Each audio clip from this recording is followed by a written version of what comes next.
All right, here we are on episode 4. We have a very special guest. If you'd like to introduce yourself, Juliette. Hi everyone. My name is Juliette Bryant, and I'm really grateful to be on here with my amazing friends Patsy and the team from Epstein Wiki Sleuths, amazing people who are searching for truth. Thank you to all of you for helping myself and many other victims and survivors. Thank you. Well, thank Yep. you for coming on. It is an honor to finally get to chat with you face to face. We've been talking for a year now or something online, but this is the first chance we've gotten to chat face to face, and I'm really excited for us to do that. I'm so happy to see you guys face to face because you've been amazing helping me through the journey. And, like even when the naked photographs were released of me through the DOJ, you're the ones who let me know. Otherwise, no one else would have let me know. And you're all amazing. And I'm just so grateful for you guys. And thank you to all of you because you are angels in disguise. And I mean, not angels, not angels in disguise. I know angels, and you don't glorify yourselves and go out there telling everyone that you're doing this, but you are going to be glorified as heroes. You are amazing, and thank you for helping me. And you guys have been amazing. Sorry to get emotional, but you've really been so amazing. Well, it's been Helping. an honor to be able to help. The whole reason we did this was to be able to try and offer to fill in some of the holes that our that the justice system has created in your hearts and in your souls. Um, Unfortunately, yes. Unfortunately, for those that don't know, one of our big Epstein Wiki projects that we're working on is we're trying to find all the unredacted files and then reach out to the other folks that host databases with the Epstein files and let them know those are in there so that universally we can all remove the files that are that could potentially harm survivors. And one of the Well, commitments mm, we've made on Epstein Wiki is never to put something up there unredacted without permission. So, because yeah, it is well, harmful. look, well, I've got amazing dogs Oh, look at and you. cats. Fifi, come here, You've got a baby. house full of This is babies. Athena. Look how she's amazing. Anyone who comes near Oh, me look will at a be. baby. Oh, And then I've yeah. got also got Uzi here on my lap, my black cat, That's great. and I've got Bat Cat over here. Sorry. Oh. So Um, Lots the of cat therapy animals to stay lots of healthy. therapy animals. That's perfect. yeah, That's the way this exactly. should be. We And can trust Patsy, them. sorry. Who else are we talking? I don't know the name of Night. Yeah, our you other can just call me person. Knight for Oh, Knight. privacy Sorry, thank reasons. you, Knight. Sorry, I always like to know. I don't like to be rude, and I like No, to it's know someone's okay.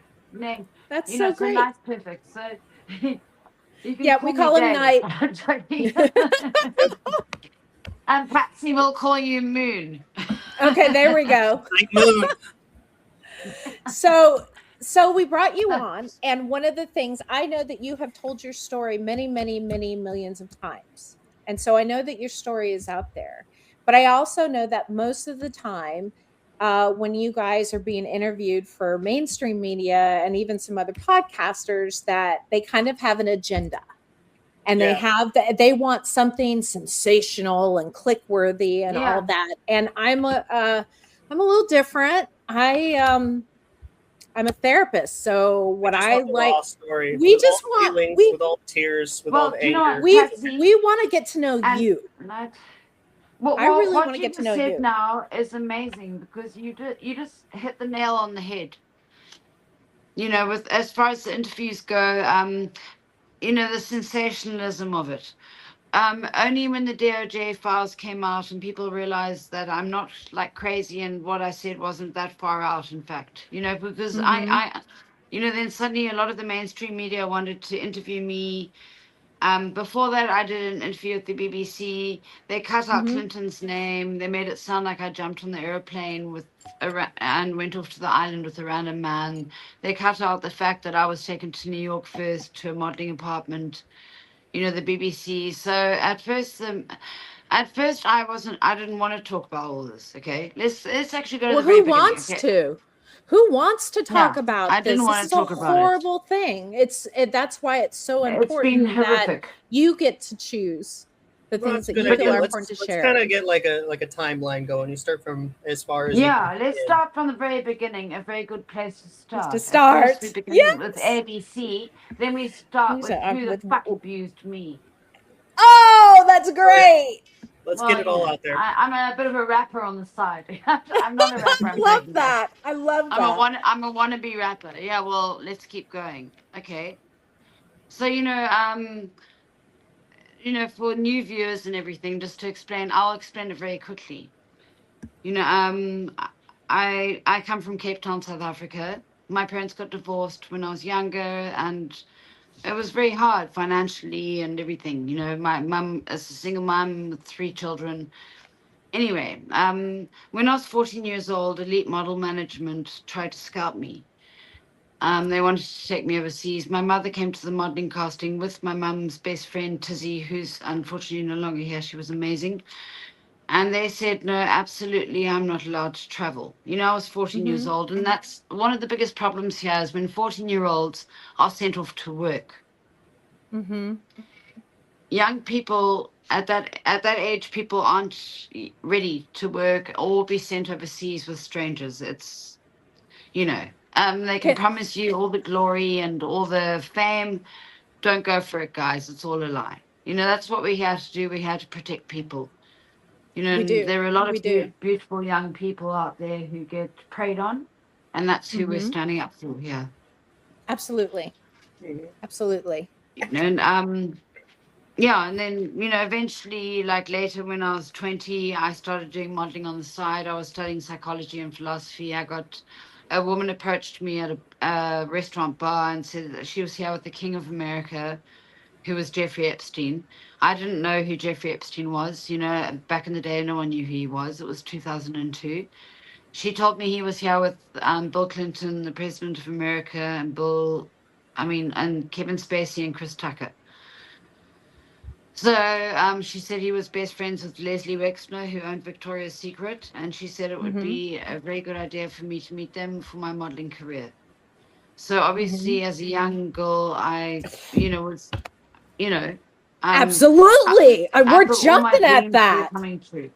Yeah. Absolutely. You're jumping at that. You grew up with a single mom trying to support and pour, and here somebody's giving you the opportunity to meet somebody that could make your dreams come true. Holy crap, who would not do that?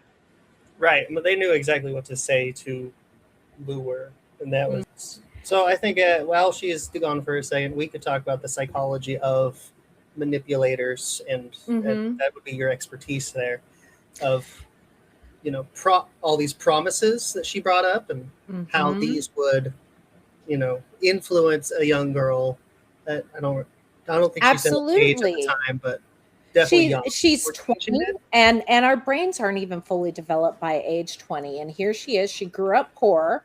She's doing a little modeling on the side, so she's already got a taste for what kind of a lifestyle that could provide her at least the vision of it, the illusion that they make sure to show you that these people who are supermodels are out there. They have money, they can buy all the things, they're famous. How fantastic life must be never to have to worry about finances. I mean, I remember when I was young, it was like, oh, I want to be rich and famous one day. And then I realized that the internet's a scary place, and I was like, I don't want to ever be famous ever. Right. I think most people want to be rich and famous. Oh yeah. I mean, if anyone's given an option, as long as they don't have to sell their soul to Satan, which is, it seems like that's how it goes. Because I was taken to LA after all this. I mean, that's a whole rabbit hole we can go down. But we're starting from the very beginning, which is a very good place to start. Just to explain the basics to those who don't understand. So did you so at that point, did you agree to meet that night, or did you? Yeah. How did it go? What happened is I had my car there. So I had a friend with me, and then we drove. We were at this place called Osaka on Kloof Street in Cape Town. And then we Mhm. drove to Beluga, which is a restaurant by the Cape Town waterfront nearby there. So it was like a 5-minute drive, you know. So we drove Mhm. down, and sure enough, there they all were. You know, I was starstruck because I'd never ever met a celebrity in my life. I'd only just turned 20. You know, like I said, I was studying psychology and philosophy at the University of Cape Town and doing modeling on the side. But Mhm. my mum always told me to do like positive thinking, and you know, I like really prayed for a good opportunity like this. So I really thought that this was like my opportunity. But Mhm. unfortunately, you know, I was completely conned by them. But yeah, I met them there at Beluga. They were Mhm. all having dinner with some government officials, and they stood Okay. up while they were having dinner and like shook my hand.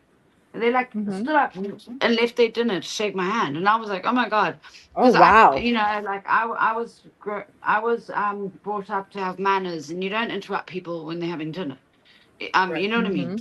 Mhm. But yeah, anyway, and then Bill Clinton, he shook my hand, and then he went like this, and he started talking to someone else, and he spoke to them for, I promise you, like 2 minutes. It was like at Mhm. least two, like at least 1 or 2 minutes. He kept talking to them, holding on to my hand, Mhm. and I was like, you know, it was like very, very overwhelming for me. Well, It was, sure. I don't know why he Absolutely. did that. Yeah, and yeah, it was very overwhelming, and it was very believable that you know, I was going to be taken there for modeling because of the people that Epstein was with. Let's not forget that in Mhm. 2002, people didn't have the internet. And sorry, Patsy, let me let you talk. I'm so sorry. No, I you're have a doing great. tendency to talk No, too this is much. your I'm sorry. episode. No, to keep going. Keep going. You're If doing you great. need a break, you can let us know though. Mhm. But you know, in 2002, people didn't have a lot of information about these people because the internet was still only just beginning. It was like the internet was like a Mhm. baby back then. You couldn't, like, even when Epstein took me there afterwards, I used to Google him, and the only person that came up was some hair transplant man called Jeffrey Epstein. You could find nothing on Epstein because I knew that eventually this was going to come out, what he was doing. Mhm. I mean, when I was okay, so let me, yeah, backtrack. Sorry, just to not You're confuse doing the great. viewers. Sorry, I apparently I've got ADHD. I'm seeing a therapist That's now. okay. Apparently I've got We all do. ADHD. Okay, well, thank you so much, guys. Thank you for understanding. And you know what? Let's all take a breath for the viewers too, and then we get back to what we were talking about. um, but yeah, so then they staged a modeling casting after that because the girl Naja Hill, who works for Fox News now, apparently, who's the girl who Oh. introduced me to him, she said that he really liked me and wanted to see my modeling book. He thought I had potential for Victoria's Secret. So obviously, as a young 20-year-old aspiring model, I was over the moon. Well, and I thought, oh especially my in God, yeah. 2002, Victoria's Secret was the modeling goal. Like that is, if you could become an angel, that your career was set for life. Exactly. Right. And actually, yeah. And let's go a step back here, where like my family, we didn't even have a car, and I was rollerblading to gym every day. I weighed 46 kilograms at one point. I mean, Ouch. I'm 5'10". I was so determined, you know, to make a difference for my family. I used to rollerblade. I'd spend an hour rollerblading to gym. I'd spend an hour and a half at gym, and I'd spend an hour rollerblading back. I don't know how I managed to do that. Like as an older person now, I'm like, wow, you know, young Yes. people have a Yeah. lot of energy. But I was determined to make a difference for my family because we were having a really, really shit time, Hmm. you know, and I really wanted to make a difference. So basically, they held a modeling casting at the Cape Grace. You know, before that, I was invited to go watch a speech that Clinton was doing at a lower income university in Cape Town, the Mm-hmm. Western Cape Technicon. You know, and I obviously wanted to go along because I was like, oh my gosh, yeah, being invited to something like this with these people, you know, like I said, back in the day, we used to trust these people. Mm-hmm. And even today, like if someone was offered to go to watch a speech with Trump, I'm sure they'd go, you Mm-hmm. know. Most Absolutely. people A would young go. person. Like, Mm-hmm. yeah, even if you don't trust them and stuff, you'd still go. But again, we were very naive. We all were, you know, 24 years ago, 2002. Mm-hmm. Drastically So, different world back then. sorry, Knight? It's just a different world back in 2002. Mm-hmm. That, yes, exactly. And that's what people need to realize. It was a very different world back then. We didn't have nearly as much information out there. There weren't amazing people like you guys, like doing research and, sorry, I'm getting anxiety attacks. Just even when I go back to this, it Same. always does this to me.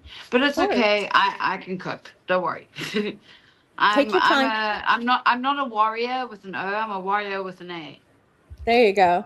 You know what I'm saying? But let me catch my breath and you guys talk. Sorry. Yeah, so that's why we have a traumatologist on standby. So it's absolutely normal for you to be getting anxious anytime that you talk about it for a multitude of reasons, because of the past and because of the present, both. So you take your time and use whatever soothing tools that you need to do. Get my cigarette, sip of my drink. There you and go. Guess what? There's a bit of alcohol in here. And What is your what's your cocktail of choice? well, I like vodka. I like whiskey. I like gin. I like tequila. I like it all. But I don't. I choose A my lady after my own heart, really. Yes. Sorry, not. No, you're okay. I'm just playing. You're playing. great. You're great. Oh, what did you say though? I didn't hear what you said. Oh, I said you're after my own heart with the whiskey good. drink. I love you. Yeah, I also like champagne.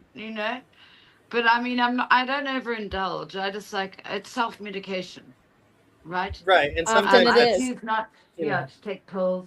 I with don't these take types of subjects, it pharmaceuticals. can be, used responsibly. Mm-hmm. I mean, we could do a whole nother talk on pharmaceuticals, like pharmacy. Take away the P, you've got pharmacy. Take away the T and the H and add an F, and you've got pharmacy. Let food be thy medicine. Oh, wow. Well, they lie to us so much. There's so many codes and words, and it's like, I sometimes wonder, what happened actually one day is I took a magic mushroom, and then I suddenly saw it all. That's really funny. For that, right?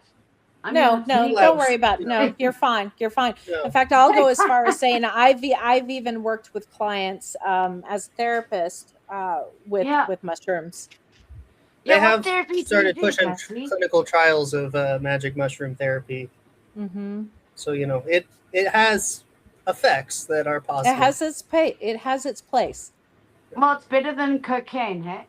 Oh, it's better than better than it's better than a lot of things. It's better than tick and tock. Oh my god, TikTok is like tick. I gotta write that down because TikTok is like a tick addiction. It is. It is. Yes. There we go. It's all in the name. Sorry. Anyway, I mustn't distract everything. That's okay. We're doing great. I was going to let you guys talk, and then I was going to talk again. You guys are going to have to do a lot of editing here, like edit out the tick and the tock. No, I kind of like this raw, all over the place. Yeah, it's raw. Drugs are bad, okay? This makes it feel more human, I think. So, they had a modeling casting call at the hotel with the President of the United States. Was he there with the casting call? Yeah, he walked through while they were doing it, but also while they were doing this talk. He was a creep, forever ago. So he was always a fucking creep. Well, also while he was doing this talk at this lower income university, Kevin Spacey was sitting in front of me, and it wasn't like it was very basic hall. It was like a little podium. There was like 2 stairs this height with Clinton standing there. There was it didn't seem like there was security, but there were police outside and everything, and there were just children. I mean, young people around, like university students and stuff. And Kevin Spacey, we were all sitting on plastic chairs, and Kevin Spacey was sitting in front of me, and he had a handheld device, and he was going like this. He was like filming all the students in the hall, and I was sitting behind him. So I was feeling uncomfortable because I was like, why am I being filmed? You know what I mean? Right. He was going like this, and he was filming everyone. And I thought that it was for like the whole speech and everything. And you can even find interviews with him boasting about his handheld camera that he took to Africa in 2002. Because you see, most people didn't have a handheld camera in 2002. That's right, they were new technology back then.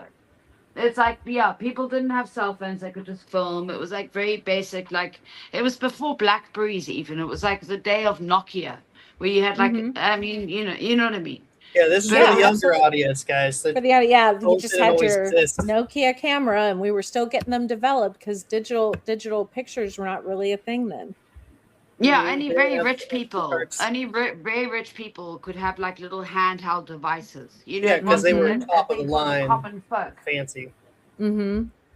So it was He was weird that they were filming- filming a bunch of young girls in a And was boys. the pageant And boys. All it Boys. was a lower income university in Africa, the Western Okay. Cape It was the Technicon, Western Cape That's Technicon. where this was taking place. Okay, I'm just trying to mentally. So I mean, Clinton got on the podium and gave the speech, and it was like he didn't really say much. It wasn't very moving. It was like it was just very weird, you know. And like at the time, I really believed that they were like humanitarians and that they were here to try to help Africans, and you know, because again, we were more naive back in the day.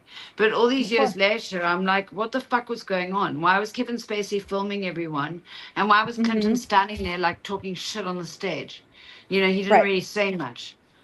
Okay. You know, and also I was kidnapped after this, of course. You know, which obviously is, you know, I From was the lied same to by these fucking crooks. But on the same trip, did they take you then? At what point did the kidnapping? What happened is, this was all in Cape Town, okay? So the whole timeline is Naja Hill, the other girl, approached me at Osaka on Friday night, it was the 26th of September that she approached me, okay? I've got it, because I've got my diary still from that year where I wrote all this down, because I used to write down my modeling castings and my business, my tutorials for my university. So and then I wrote down like, oh my God, met Clinton, Spacey. I wrote it in pencil, you know, it's still there. My diary was actually sent to New York and analyzed by like professionals, you know, and it came back to me because, you know, just to make sure that it's legitimate. Well, it is. Right. But you know, I met them. So this girl introduced me to them, and then the next day I was invited to go and watch the speech. And then after that, I went to do the modeling casting. So basically, they were staying at the Cape Grace Hotel in Cape Town, which is like a 5-star hotel. So before we went to watch the speech, I had a little city golf car. So I drove it there and I left my car there. And then I went with them in the vans for the speech. And then we came back. And then I went to my car and got my modeling book. And then I went upstairs where it seemed they were like sharing an adjoining suite. You know, so what were there other models with you riding in these vehicles? There was another girl who was there with me, but he didn't want to see her book. He wasn't interested in, you know, her, and probably because she came from a very wealthy family and was like pretty well looked after, or you know, I don't know why. Like, you know, these creatures, they know who's vulnerable, they know who to target. You know what I mean? They always go for the weakest in the herd. They sure do. They sure do. And I'm not weak, but you know what I mean. Most vulnerable. The most vulnerable, which is I think a better term. Yeah, not the weakest, the most vulnerable.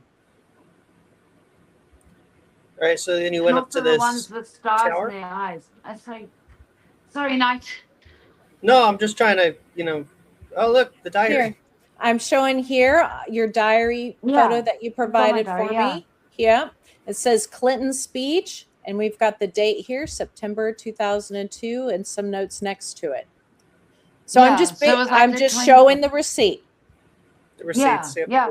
Thank you, Patsy. Because that's important, you know. Because a lot of people, they need, you know, and that's another thing I actually want to bring up is I know I'm diverting here, but, you know, there's so many lies online with the AI and everything, and people really need to do their proper research on what's true and what's not. They do. You know, and there's lots of pictures that people are showing that are AI generated.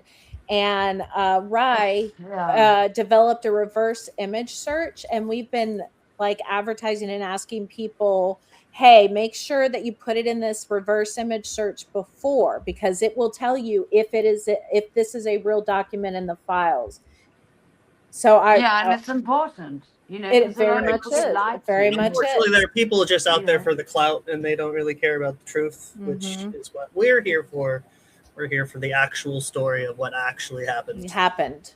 Yeah. Yes. But I'm just saying, And as a for all the bonus, we viewers- don't like censorship. So, if you swear and you No, curse and you none of us name do, names, but we're not gonna cut any of that important stuff out. well, the thing is that for the viewers, everyone needs to fact check things. If you see something on X or on Twitter or whatever, or on Just assume it's Instagram, garbage if it's on it's X. not necessarily true. You need to fact check it, because there's a lot of bullshit going out there for fake clicks, and it's like the mass mind, and people really need to do their own research. And the thing is, a lot of people don't have time because people are so busy at work and everything, and that's why we're here trying to actually tell people the truth, and to tell people to do their own research, and to also try share as much information as we have, to help. Exactly. Because we're not falling into this crap of the mass mind and the AI Exactly. and the AI taking over people's jobs, and we don't like all this weird shit going on. All the So weird shit going on. So if you can see here, even the here's our vaccine. little reverse image search. And so I'm just going to take a picture from the Epstein files and put it in there. I don't know if you can see that there. No, that's working. And I press search. And then I just look over here while it's searching, and it tells us how exact do I want the picture. Like there's 75%. And if you look up here, look what pops up. So you'll know if it's in the files, it will pop up here in the files. Yeah, that's cool that people can have that tool. Thanks for Yes, showing everyone, and Patsy. and it's free. It's free, 100%. Yep. Yeah, and everyone must know how to use these tools, because that's the thing a lot of people don't know, because Know how. Yeah. So you then went to the casting. Then what happened after that? They staged a modeling casting at the Cape Grace Hotel, which is like the most prestigious hotel in Cape Town. And there were 3 girls sitting there posing as modeling agents. It was Sarah Kellen, Andrea Metrovich, and another girl, Cindy Lopez. And they looked through my modeling book, and they said that they were from Karen Modeling Agency. So, it seems so legitimate. And while they were doing the modeling casting, Bill Clinton actually walked in through the room, and he walked past me and then walked into he was like, "Hi, everyone."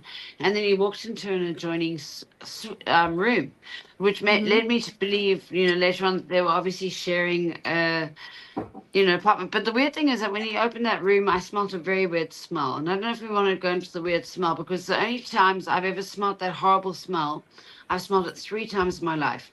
Once by Bill Clinton and once by Bill Richardson. And the other time was in Cape Town through another nefarious character. What was But the smell? it was just like, Can you describe the smell? It was like a horrible smell of like feces and urine and vomit or something. And my friend said to me, "Oh my God, Juliette, that sounds like the smell of dead bodies." And I mean, maybe she was right. I don't know. But I smelt it around Bill Clinton when he walked through that room. And I also smelt it around Bill Richardson when Epstein took me to Bill Richardson's mansion. And then I smelt it around another person, very wealthy person who's in the mining industry in Cape Town. Interesting. I had a patient once that was had psychic smells. They had psychic, seriously. It was a smell Like of fear. they would smell around, like they would smell a particular smell when they knew someone was about to, if someone was about to die. It was very interesting. Well, smells are really it's the strong smell of, like, olfactory memory connection. The strongest, in fact, the strongest is your sense of smell for memories. So go on. I used to have dreams of things that would happen the next day when I was younger. But anyway, apparently I was burnt as a witch in my past life. A clairvoyant told my mum, and I told my mum the date and time when it happened when I was 5. But sorry guys. No, you're doing great. You're very strong for doing this. Mm-hmm. I know you've done it plenty of other times with plenty of other media Yeah, I've been outlets. murdered for this in my past lives. We appreciate you doing it again for Literally. us. Yeah, well, they So, can keep killing me, but I'll keep coming back. So hi guys, I'm back. so was Sarah Kellen and then a Lopez? Yeah, and another woman called Andrea Mitrovic, who apparently she worked at the Clinton Foundation, and she married a man working at the Clinton Foundation. So Okay. they looked through my modeling portfolio, and it just seems so fucking legitimate. Of Sorry to course. swear, it seems so legitimate. So Yeah. then yeah, they told me to go through and see Epstein. So I went through to see him with my modeling book, and he looked through my modeling book. And then they said, right, they think I would be perfect for Victoria's Secret. And, another thing that happened, which I haven't actually mentioned on many other interviews, is I left the hotel room and everything, and I was all so happy. I was like, oh my God, Oh, I bet. because, I always felt like ignored as a child. And you know how our families can be mean to us. You know what I Right. mean? And I just thought, oh my God, these people really see something in me. And I was like, wow, so like, You must have been so excited. excited and felt so I'm so special. excited. But Yeah. what happened is when I got to my car, the phone rang again, and they phoned and they said, "Oh, Epstein had a massage booked, but the massage therapist hadn't turned up. Would I come and give him a massage for $300 for like 30 Whoa. minutes?" That's a Well, I mean, as lot a of young girl, money. Yeah, in Especially well, with '02, coming having from just $300 flown Africa, went a nothing. long way in '02. yeah, Right. That's yes. also true. In Africa, yes, it was like enough money to pay for food for a year, Yeah. basically, Right. or well, So for it's like a 6 months. large chunk of change, especially in the country. Yeah, it was a lot of money to be offered. So I was like, I thought it was a bit odd, but I was like, okay, okay, I'll, because they said the therapist had cancelled, and then I went back in, and then he asked me to like take my top off, and I gave him a back massage. It was nothing sexual that happened, Mm-hmm. but he asked me a lot of questions. He was like, "Where's your father? Do you have a boyfriend?" And he got to have a look at my body, I suppose, also at the time, Mm-hmm. and I'm obviously, I'm not a massage therapist, so it was like Right. obviously not a very good back massage, but it was just like it was this way, I suppose it's like throwing a carrot for a dog. Yeah, I mean, I thought it was weird, but I was like, okay. So I went and I gave him a sort of back massage, like not much of one, but he asked me a lot of questions, but there was nothing like sexual that happened, like in that Mm-hmm. time. He didn't like rape me or anything then. Okay. But sorry, I'm getting anxious again. But he It's asked me okay. Take your questions, like time. I said, like about my dad, because my parents got divorced when I was young, and Mm-hmm. so my dad wasn't around, so I didn't really have anyone protecting me. And asked about a boyfriend, and then yeah, and then after, like, I don't even think it was for like even 30 minutes. It turned out to be like 15 or 20 minutes, and he obviously got bored because I wasn't very good back masseuse. And then I walked out, and there was $300 on the table waiting for me, and I was like, oh my God, like that's it was so much money for a young Uh, person, from Africa and everything. Anyway, so it was just like I was saying, throwing carrots out for donkeys. Well, mm-hmm. you hold the donkey, the carrot on the stick. Mm-hmm. Right. Yeah, sorry. Okay, I gotta catch my breath. I'm gonna let you guys talk. Sorry. And Okay. the fact that he did not approach you sexually that first massage Made it seem also, it more made it seem more legitimate, and it allowed you to have like learn, or perhaps encourage the trust, so that if he asked for another one, right. And I chances. think the interesting part of asking for like a man in your life, a father or a boyfriend, is a pretty interesting. Is there any, masculine energy that the perpetrator, should check for? Because he doesn't care if you have a mother or a sister. He's just Well, I noticed with a lot of the victims that Epstein took there, they were all missing father figures. Mm-hmm. Because I mean, So yeah. Anyway, sorry. It's no, okay. Take your it's time. almost like, he'd be afraid of like a father coming after him, so he went after these vulnerable groups with a missing father figure. If anyone touched my child, I would fucking kill them. Right, and I would be more afraid of the mother figure, honestly, because they get mama bear scary. Mm-hmm. Because my mum was also traumatized. He even spoke to my mum on the phone. Because after this, his office started phoning Leslie Graff from his office phone, and they arranged me a passport and a visa because I didn't have any of that. I'd never traveled overseas. I'd never even left. I'd never left South Africa, and I'd never been on an airplane alone. So they arranged me a passport and a visa and all of that. Mm-hmm. And my mum wanted to speak to Epstein to make sure I'd be safe. Mm-hmm. And Epstein said I wouldn't just be safe, but it was a huge life-changing opportunity for me. And he spoke to my mum for like 30 minutes, like convincing her that it was like he also told my mum that he thought I was like an intelligent girl and he wanted to like pay for me to study somewhere. And my mum Mm-hmm. really wanted him to have a good education. My mum's got a law degree. My mum didn't study law because she realized there was no justice in law. I mean, she didn't practice law because she said there was no justice in law.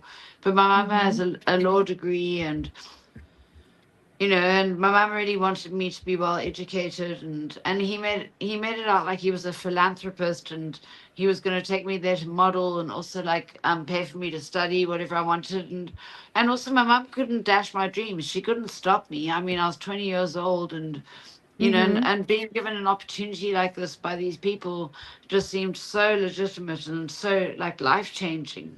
Like Mm-hmm. if one turns down an opportunity like that, one would like think, oh my God, did I like it just seemed like an amazing opportunity, but it Mm-hmm. really wasn't because I Absolutely. got conned. But actually, at the end of the day, do you know what? I'm going to take it and say that actually the opportunity is good because at the end of the day that I'm able to stand here and speak out with people like amazing people like you. Maybe I was taken there for a reason, you know. Maybe so, because Real- you've been a very big voice for survivors when many survivors have not been able to speak. Well, a lot of them are dead and too traumatized, and those are the people I speak out for. So maybe you know, I don't regret anything that's happened in my life because I'm glad that I can actually speak out and try and help other people. Even despite all the pain I've been through, we all go through pain. Everyone has pain in their life. It's all relative, But yeah, I was completely conned, and they basically kidnapped me, took me to the island, because we were going through so they got my passport and everything. Mm-hmm. So I met them 26th of September 2002. 17th of October 2002, I was on the airplane on my way there. I Okay. landed in New York. There was a man waiting for me at the airport with my name on a board. So I was like, oh my Mm-hmm. God, like made me feel like so important, And I feel so Special. embarrassed saying that, But but it made me no, feel no, like, oh that my was God, that was exactly what they wanted, was to make you feel special. part of the trick. And Mm-hmm. then That's part of the yeah, seduction. and they drove me to the apartment 301 East 66th Street. Mm-hmm. And then I The walked. one, I the walked in. one that Howard Lutnick lived next door to. I'm Right. pretty sure. I don't know if he lived next door there. I don't know, but I just know it's 301 East 66th Street because I have it written in my diary. And also, Mm-hmm. I know that address has come up, and apparently it belonged to Epstein's brother, which is weird. But it was like a place where he used to like house models and the staff, Mm-hmm. perhaps. You know, but anyway, I walked into the apartment there, and then I was so excited because I was like, oh my God, I've got my own apartment in New York. I was like nervous also because I looked out the window and there was like everyone, it was so busy and it was such a crazy world out there. And I was like, it was like coming from Africa. It was like, New going to the York's a place of much New York. different city than anywhere else on the planet, really. Mm-hmm. It was And daunting. very intimidating. Yeah, I was like, wow, because I never imagined that there were even places like that existed. Coming from Mm-hmm. Africa, I was like, and But anyway, after about like 5 minutes of being in the apartment, the phone rang. There was because I didn't even have a cell phone with me. I didn't have any money with me because I told them I didn't have money, and they said, "Don't worry, they'll be deducting all the costs for my flight and everything from money earned." You Okay. know, so I didn't have any money or anything or no phone because You phones couldn't roam so easily then. nope. Right. They But were pretty, you know, they were pretty small, And and you had basic. to pay by yeah. the minute back then. You Mm-hmm. you had you had to be really rich if you wanted a phone to roam at that Right. time. The phone rang, and in the apartment there was like a landline, like a Mm-hmm. landline phone in the apartment. So I answered it, and then it was Sarah Killen, and she said, "Pack a small bag. We're going to the Caribbean." So Mm-hmm. I was like a bit confused. I was like, and they said have a shower and pack a little bag, and because I'd been on a 24-hour flight, flying from Africa to New York, it Mm-hmm. took like 24 hours, and so I had a quick shower, and like I thought it was for a modeling opportunity, or I didn't know, like Right. I just yeah, I didn't know. But then the driver came back to the apartment and then drove me to Teterboro Airport. And then, Mm-hmm. that's the other thing is that when their planes took off from anywhere, nothing was checked. Like no passports was checked. You're just driving in a car and you hop on the plane and off you go. And the other weird thing is that they used to carry luggage around. And why would they need luggage when they have property? If you're a billionaire and you've got clothes that eat property, you don't need a lot of luggage. But there Right. was usually like two cars, one for people, one for luggage. Okay. So but obviously this didn't happen on the first time because I'm just saying generally because they flew me around quite a lot after that. But Mm-hmm. what happened is then the car dropped me off at the airplane, and again my passport wasn't checked, nothing was checked. And I Mm-hmm. got on the airplane, and then Epstein was sitting in the front of the airplane, and he was on the side, and he patted the chair like this next to him, like ding ding, come sit here. I Mm. was at the back, and then there were two other girls on the other side, the girls who posed as modeling agents, Sarah Kellen and Andrea Mitrovic, were on the other side of the airplane. So Mm-hmm. obviously I just went and sat next to him. I didn't know, like I was, it was just it was very confusing. And anyway, as the airplane took off, he put his hand like this in by my crotch and started touching me really hard. And I was Oh. like, I fucking freaked out because like I'd only ever had two boyfriends in my life before that. Mm-hmm. Sorry, I need a break. Yeah. That's So okay. Take your time. I suddenly realized that fuck, these people are gonna try kill me. I realized that if I don't comply, I'm gonna die. Right. Mm-hmm. That's what I realized. And the other girls laughed as he did this. I really Mm-hmm. thought I was gonna die, and I thought my family are never gonna see me again. As that happened, and I realized that I You had to do were whatever you he That's a wanted. did you feel like that your life was in danger? Yeah. Oh yes. Okay. I thought they were gonna kill me. Mm-hmm. Yeah. And in a way they did. They certainly killed a part of me. The rest of me stayed alive, but a certain part of me died. Your innocence. They took your innocence away. Yeah. Um. But it's I I'm not my innocence. It was more like they tried to take a piece of my soul. Well, yeah, you're right. They did take my innocence, Mm-hmm. no piece of your soul works I'm too. I still mean alive, that and I'm poetic. But so you are still here. You're They here, did. and I think you're stronger now than you were. Oh, I You am. know how to God fight damn it. back. You got God help them you got if they teeth. took me now. Kitty got claws. Rawr. Is that Lion claws. It's not a Mm. werewolf, it's a were-lion. A werewolf? werewolf. Arr. Well, there Scarier. is actually Rawr. such a thing. Everyone must do their research. We do But this at home. Rawr. Rawr. Is that our catchphrase? Kitty got claws. Kitty got claws. Rawr. It's a good catchphrase, I yeah. think. So where did you go? Where did that flight take you? To the Did island. that send you to the island? Yeah. Do you want to And- get into what happened after you landed, or do you, if anything's too Yeah, much, I you can mean, skip that section? You know, we landed. They used to land the airplane on, I think it was St. Bart's or St. Martin's, I don't know. But then they used to take a helicopter with us over. Mm-hmm. You know, so we went on the helicopter, and then when we got there, it was just him, me, and Sarah Kellen and Andrea Mitrovic. And then they started calling me to his room. Uh-oh. You know, and he started sexually abusing me, which obviously I don't like talking about because it makes me anxious and it's going to cause. And that happened like first day when you got there? I'm just trying to get timeline. Yeah. I'm sorry. I didn't Ah, want it's to. okay. It's not your fault. You're amazing. Sorry. I just wanted to know, Yeah, like, did you within like rest an there? Did you hour get or comfortable, so of or was it arriving, immediate? yeah.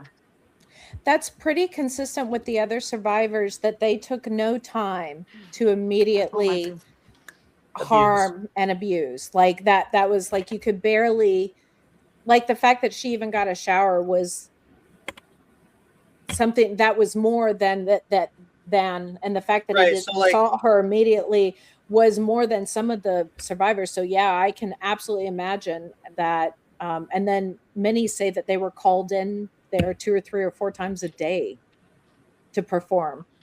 Yeah, I was being called into his bedroom like 2, 3 times a day, and then on the first day it was just me there, and then the next day suddenly another girl was brought in, and we were watching a movie, and she started giving him a blowjob in front of me, and I was horrified, you know, because I'd never seen anyone give someone a blowjob. So I like ran out of the room crying, and he actually came and apologized, believe it or not. Really? Well, that makes sense. That makes sense. Yeah, but it's part of the game. sort of manipulation tactic. Manipulation, love bomb, Seeing how far you can push someone. And then apologizing when you cross that line, so you then push it again later. The circle of violence. Yes, our expert. Yeah. And then, you know, from that day, more and more girls kept coming and going, but he kept me. I didn't see him with other girls, but obviously I knew that he was taking other girls to his bedroom. It was obvious. You know, it was just very, very frightening. And from there they took me to Palm Beach. And then, you know, when I got home, I was like a different. Before I was sent home, he told me that he worked with the CIA. He said he had my family's name on a list. And he said that a girl who accused him of rape, he planted drugs in her apartment and had her sent to prison. Oh, wow. So, I mean, I was fucking petrified. Right, and that was to essentially force your silence. Yeah, well, after the abuse I'd already endured, to have that, like, it's like the fucking icing on the cake, you know? Sorry to swear again, but it was like, it was just too much. Keep swearing. Keep swearing. We love swear words here. We fucking love swearing here. I fucking love you. But yeah, I mean, it was just like too much for me to cope with. And then going home, and I couldn't tell my family what had happened. And also, before I was sent home, he sent me back to New York, and then I was sent to Frederick Fekkai to have my hair made blonde and to have my teeth made white by the Bright Smile. And I've still got the card from Bright Smile. But yeah, I was sent to Frederick Fekkai to have my hair blonde. He tried to make me blonde and stuff. Because, you know, I've got dark hair. But anyway, then I got home. I was a fucking shattered wreck. Okay, I was a shattered wreck. I'm gonna let you guys talk, and I'm gonna have a sip of my drink and a puff of my cigarette. Love you. Okay. No, that's fine. I fucking love you. I'm curious to know from when you first got to the island to when you were sent home, how much time had allotted? Was it like? Oh, well, I arrived there on the 17th of October, and it always took me for 2 weeks at a time. So it was like 5 days on the island and five days in the Caribbean. I mean, sorry, 5 days on the island, 5 days in Palm Beach, and then like a day or two on the island. I mean, in New York, and then a day or two traveling, because you know it took a day to travel. I got was my just curious of passport. like how long these like Yeah, sessions. That's a bad word for it, but these. What's a better word than session? well, you're looking for the timeline. You're Yeah, looking just at the looking for a timeline timeline. of You the know, way that how they were long were doing these, things. Yeah. increments of abuse, Yeah. and then they basically Well, sent you they home took me to there for 2 weeks. reset? Then I went home. Yeah, then he Mhm. took me back in December. It's very weird, the timeline of everything. Right, and then But it you know, was time's weird. time is weird, especially in that cycle of abuse. It almost goes Did numb. You don't know a time frame. were they talking to you at all about your modeling opportunities during this time? Well, yeah, but he was trying to make it out like, oh, maybe I'm not good enough to model. He was like, oh, you're a bit fat, and like he said, I've Uh, had wrinkles starting up under my eyes, and then I became severely bulimic, and he was like trying to make it out like he was trying to get me good enough for modeling, but I wasn't quite good enough. You know, it was like, Mm. yeah, and because also I was honest and I told him that I like smoking weed. And back in the day, smoking marijuana was considered a criminal offense. Uh-huh. So, right. yeah, so Hugely he different made it out world like then. I was like a junkie criminal because I smoked weed and, you know, and I didn't smoke it there ever because obviously there was no getting hold of weed. I fucking wish I'd had a joint there. But, I bet. I bet. no, but I never drank alcohol. There was nothing like that there. No alcohol, nothing, you know. It was Mhm. just full on abuse. And I mean, there was obviously nice food in the kitchen and everything, but I mean, Mhm. not in the kitchen. We couldn't eat what we wanted, but we would be served like certain meals. And, but, but yeah, going back to, what Knight was saying, yeah, You it were was just, so yeah. about 2 weeks were the trips, and then when he sent you home, um, well, at this He first trip, phoned me a lot. he phoned you a lot? Yeah, what would happen is Leslie Groffin's office would phone and she'd be like, "I've got Jeffrey on the line," and then he'd like want to chat to me. He used to phone me a lot over Mhm. all that time, and it was like weird, and it was like now I didn't realize at the time what was going on. I thought I was like flattered that this like really rich man was sort of interested in me, and obviously I was fucked up from it all, but you know, still I'd Sure. you know, I was really going through a hard time, and I was like, I thought, oh, it's better to be on this man's side, and you know, it was like for a young person, it's to have a very important man like that interested in one as a young person who's been neglected makes one It's feel really special. it's You know? intoxicating. It's Yeah, intoxicating. and I just thought he was like.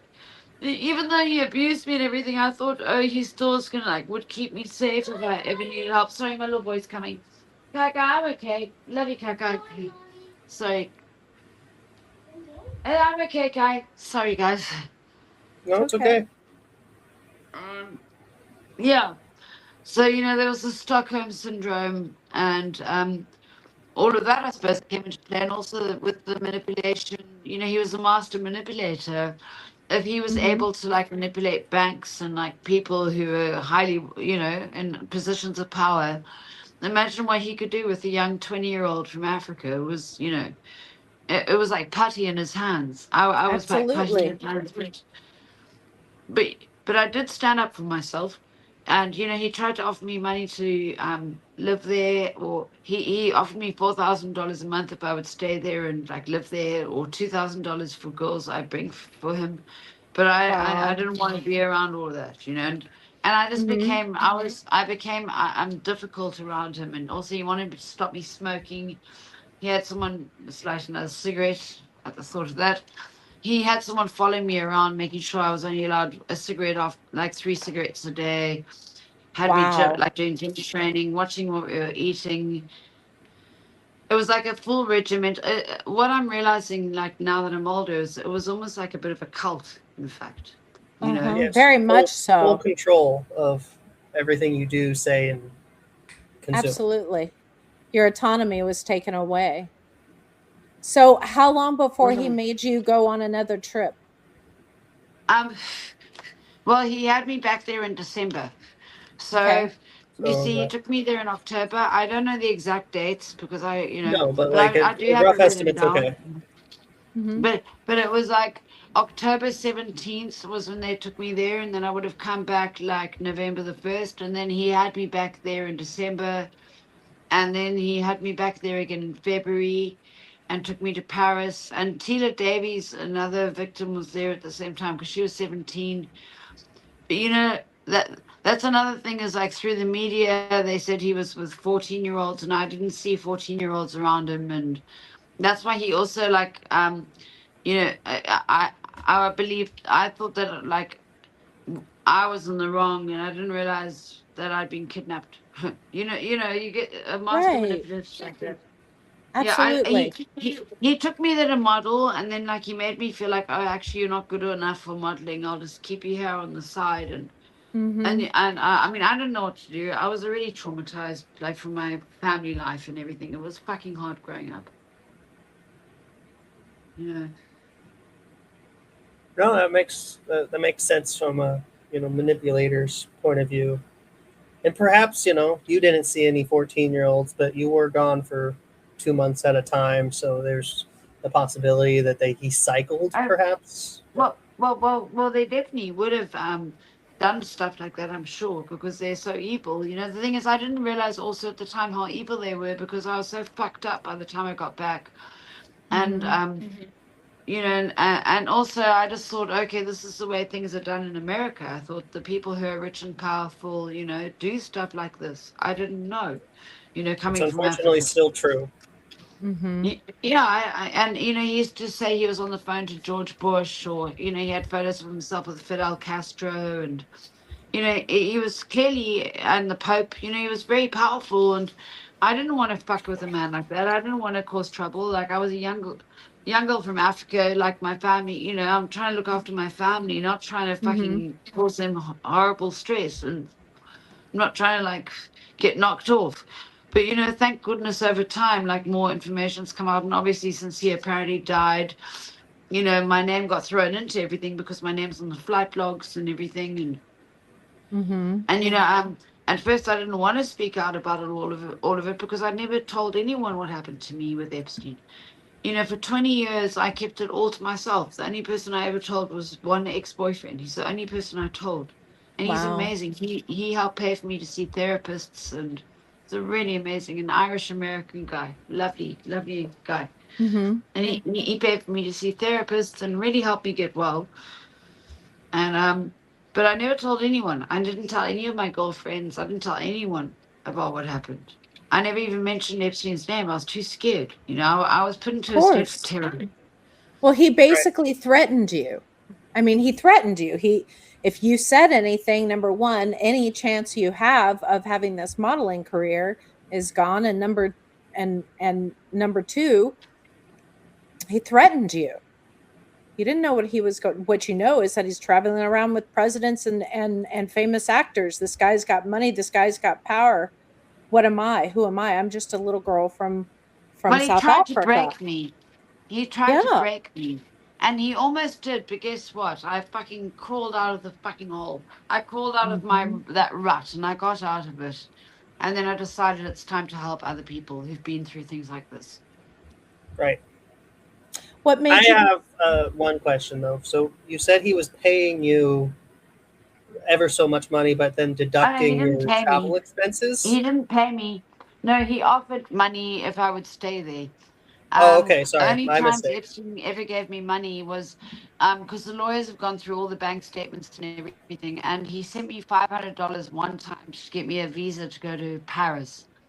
Hmm. Otherwise, he gave me $300 like two times. The time Okay. for the massage, and then another time in New York, he gave me $300 so I could get to the airport. Hmm. Okay. Just He curious. definitely I didn't had give that me any wrong. more money My than mistake. that. I mean, I wasn't working with them, but these people, it's like a sticky spider web where they were trying to entrap people through financial gain, like bring me someone and then he would pay them money. I didn't, Hmm. you know, fall into that trap. Yeah. Hmm. Okay. I got it now. Thank you. So, so tell me a little bit more about, um, like how like I would like to hear a little bit about Zorro. Well, yeah, that's the last trip he took me on. And Mhm. you know, I thought I was only there for a few days, but recently I realized it's actually very creepy. I was there for about 2 weeks.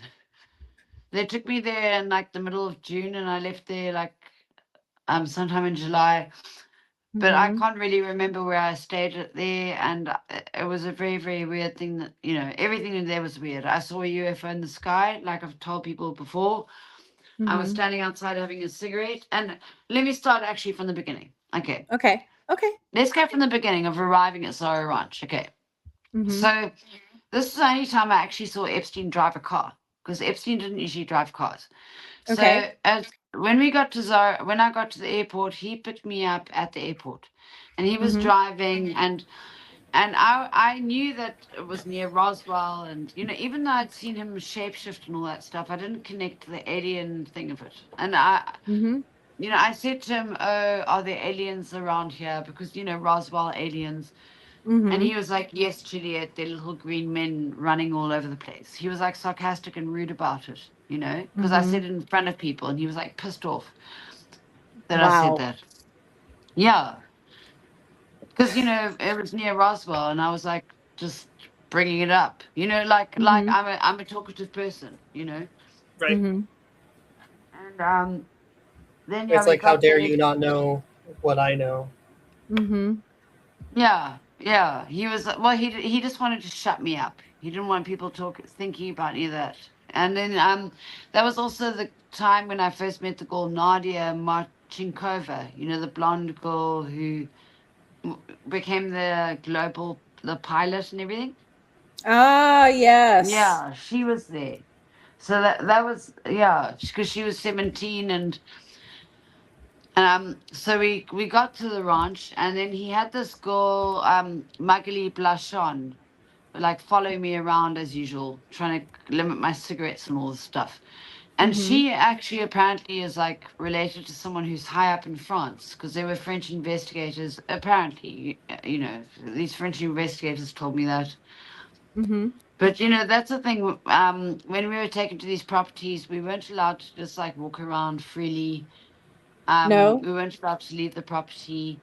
And if we did, like when he took us to Paris and we went to see the Eiffel Tower, he sent staff watching us. You know what I mean? Mhm. So but anyway, in New Mexico, yeah, we arrived there, and then it was just like a very weird place. Like I can't even remember where I ate there, and I remember everything. I remember being in my cot as a baby. I remember the Mhm. island, like where I was meant to stay, very vividly.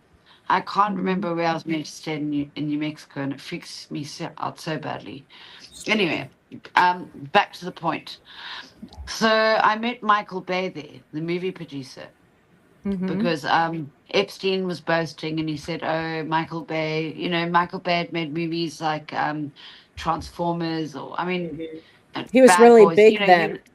yeah, he was very famous, and Epstein said he was staying at the property. So in the kitchen, myself and Sheila Davies were in the kitchen, and we met him, and we were like, "Wow!" And then, you know, it was like, "Wow," meeting this movie producer. And then Mhm. Epstein wanted us to watch the movie The Rock that night. So he had like a big room where, you know, with a projector, and he put the movie on. Michael Bay didn't watch the movie with us. That's the thing. And I also met a scientist at the ranch, but I never saw where Michael Bay or the scientists were staying. So, which Mhm. led me to believe later that they were perhaps staying underground, because it's much like the island. I also met a scientist there, and I never saw where they were staying. Mhm. But so basically, while everyone was watching this movie, I get bored of movies. Okay, I've got ADHD or whatever they call it. So Right. I went out to have a cigarette. And while I was having a cigarette, I suddenly saw these three lights like in the sky, like one, two, three. And they were like, but it was close by, it wasn't far, and they were very bright. And they Mhm. started suddenly spinning, and I was like, "Oh my God, this what the F is going on?" It was clearly a UFO. I'm sorry. You know, after all these years of analyzing and looking back at it, it was, I mean, if that wasn't a UFO, I don't know what was. Well, But you by know, a also definition of a Epstein's property, UFO, yeah. yes, because it's an Mhm. unidentified Yeah, flying it was a object. flying object that Yeah. you didn't know what it Yeah. was. So yes, by I don't know what it definition, was. UFO. Yeah, exactly. And like it looks like Epstein actually has a landing pad on in New Mexico outside the property. I mean, I didn't notice that at the time because I didn't have an Mhm. aerial view in 2004. You know, Right. back in the day, we didn't have aerial views.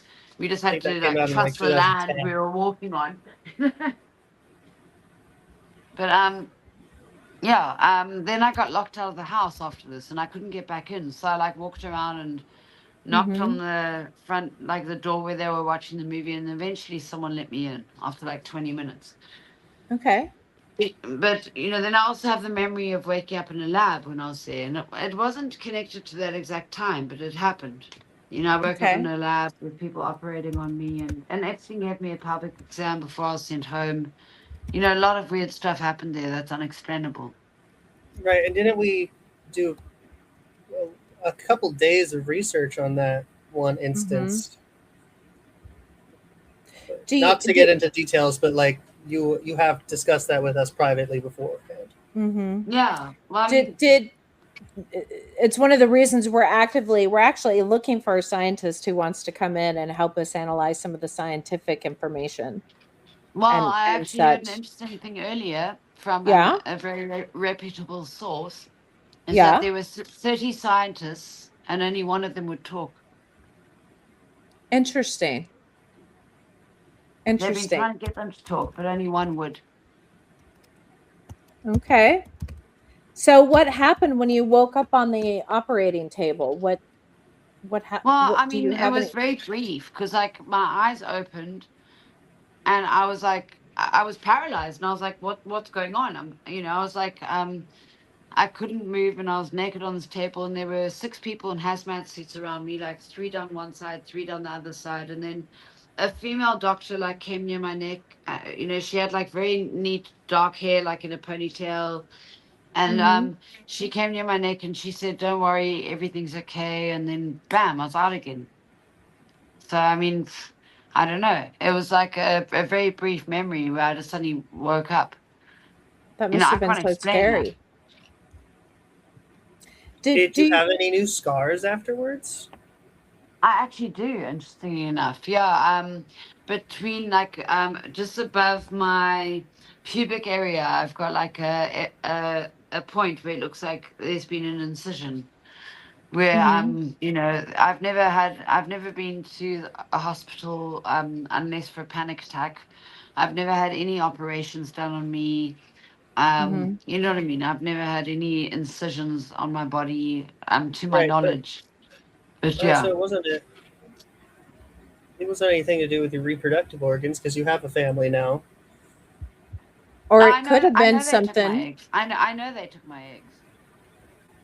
Oh, okay, just yeah, I guess that's possible, but Mhm. interesting, It's not possible. mysterious, and interesting. It's what happened. Um, No, I believe you. It's just yeah, interesting. well, I know because I feel things, and do you know what? Don't fuck with a woman's children. Absolutely. Anyway, yeah, Absolutely. I'm Sorry, so I my don't glad. brain think went I'm to a like crazy person, hysterectomy, but but I'm you know, telling you, they took my I eggs, and didn't think egg what I'm telling retrieval. you is they will fucking die for it one by one. Is what will happen. I am so sorry. I am so grateful though that you were able to have children Yeah, after that. it's, I've got an amazing little boy. He's magical, and he's the reason why I speak out also because Kaikai's healed me in many ways. Mhm. But I know they took my eggs. I know it. I'm sure. Do you know My what they brain just were didn't go doing there with right them? away. It's my bad. Do Well, you I know mean, what they were doing with them? well, what do crazy scientists do? That's Even in the year true. 2000, there was a doctor selling eggs on the black market. Um, Recently, there was a man arrested in an airport. He had fetuses in test tubes, live fetuses. I mean, everyone must do their research. Yeah, It's right there. absolutely. So, what they would have done with them, I suppose, is genetic experiments, and they're harvesting humans. We're all being harvested, guys. Wake up. Much like Westworld, they've got like there's a lot of freaky stuff that they do. So, what would you do if you could have your own little town of people that you control? You know, Yeah, I that's mean, true. you guys are good people, but what would a bad person do? Right. You know, they could do all sorts of things with eggs. Did he have children? Were you around? Did you see children around at all, or was there talk of No. children? Well, he had photographs of the girl Selena on his desk at all his properties, and Selena was Eva Dubin's child. And Mhm. I think that she was actually his child. But, you know, because there are also stories where apparently he was trying to marry her before he died or died. Um, They Selena dated when Dubin, they were I young. met her also. Huh? You got to meet Selena Dubin, the daughter, or you got to meet Eva? Yeah, I met her when she was like 8, but I wasn't told she was the daughter. Wow. She was the goddaughter, but I could see that she was actually, in fact, very likely the daughter, because Oh, wow. Eva Dubin had 2 children. She has Selena, and I think the boy's called Louis. I can't remember, but Epstein was not at all interested in the boy. He was only interested in the girl child, and it was like, and it wasn't Interesting. like. It wasn't in a perverted way. It was that he adored this little girl. And there So were you photos of her at every desk, you know, at every so property.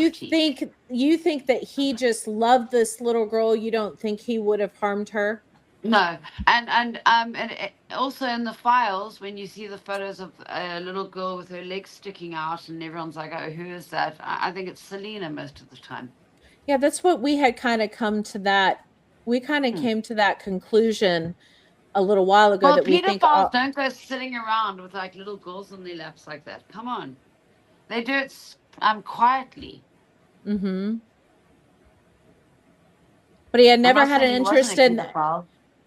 So he was never interested in the little boy, though. No, he adored that little girl. He You had know, photos of her on his desks at every property, and you know, I met the Eva Dubin woman also.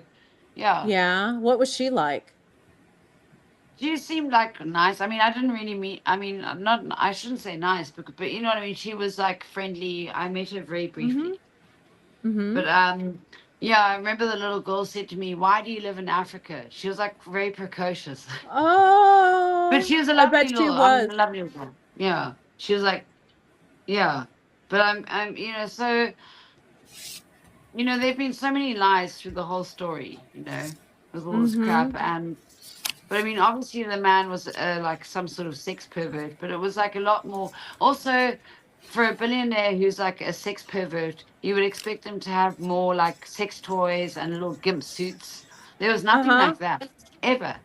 You know, he Yeah. used to like force the orgasm from me with like a back massage device. He didn't have Mm-hmm. vibrators or anything like that around.